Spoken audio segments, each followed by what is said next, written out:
Joy Hind. The joy of tuition চ্যানেলে আপনাদের সকলকে স্বাগত জানাই। তো আজকে প্রাইমারি টেট 2023-এর যে এক্সাম, সেই বিষয়ে একটি আপডেট নিয়ে আসে।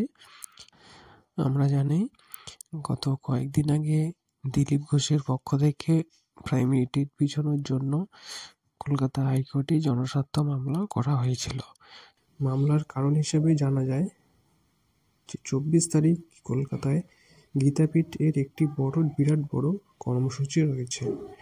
সেই কর্মসূচির জন্য যানজটের সমস্যায় পড়তে পারেন শিক্ষার্থীরা, তাই সেই দিন পরীক্ষার তারিখ পরিবর্তনের আবেদনের মামলা করেন।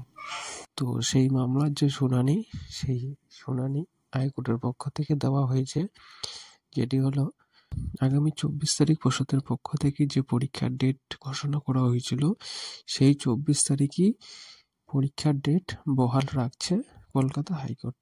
অর্থাৎ হাইকোর্টের পক্ষ থেকে বলা হয়েছে যে 24 তারিখে প্রাথমিক পরীক্ষা হবে।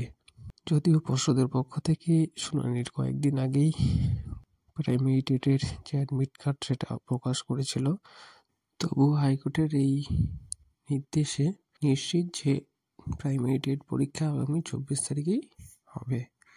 তো সবাই ভালো করে পরীক্ষা দিন, ভালো করে পড়ুন। ভিডিওটি এ পর্যন্তই। এরকম ইনফরমেটিভ ভিডিও পাওয়ার জন্য চ্যানেলটি অবশ্যই সাবস্ক্রাইব করুন। Thank you. জয় হিন্দ।